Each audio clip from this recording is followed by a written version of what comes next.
अनैतिकता शिकवणं ह्यापेक्षा घोर अपराध कोणताच होऊ शकत नाही. मी अमेरिकेला गेले असताना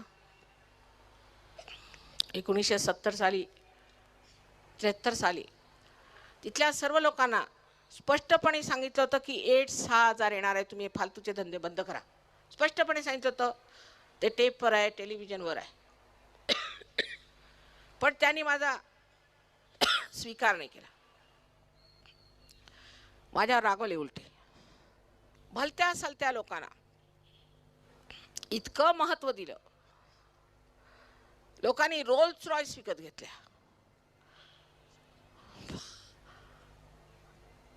अध्यात्माचं नाव घेऊन जे लोक रोल्स रॉयस विकत घेतात, आपल्या भक्तांपासून पैसे उकळून, त्यांची नैतिकता काय?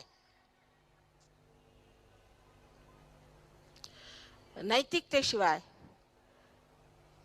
कोणत्याही देशाचं भलं होणार नाही हे आपण समजलं पाहिजे. पहिली गोष्ट नैतिकता आहे.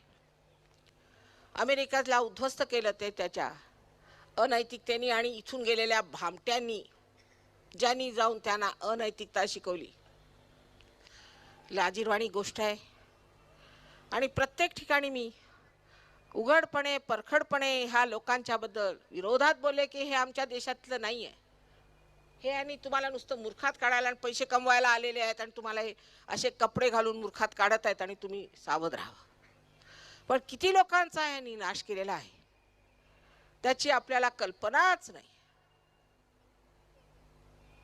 असे हे खोटाडे लोक 300 पाऊंडाला एक एक घाणेरडा मंत्र विकायचा काय म्हणे. तर मंत्र कसला? तर इंगा पिंगा आणि थिंगा. आणि कोणाला सांगायचं नाही. ह्या मंत्राला 300 पाऊंड. मग म्हणे काय हवेत उडणार तुम्ही, कशाला पाहिजे? तसेच मच्छर पुष्कळ आहे तिकडे.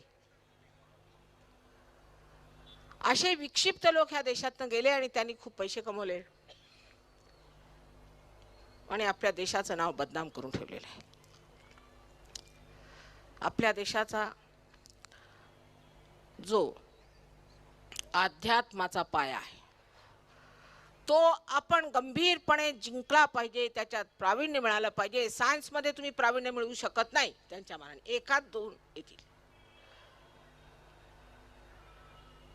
मग त्या पायावर तुम्ही संबंध इमारत उभी करा प्रगतीची, म्हणजे त्याच्यात संतुलन राहील. अध्यात्माशिवाय केलेली कोणतीही प्रगती संतुलनात येणार नाही आणि तुमची ती दशा होईल जी ह्या देशांची झालेली.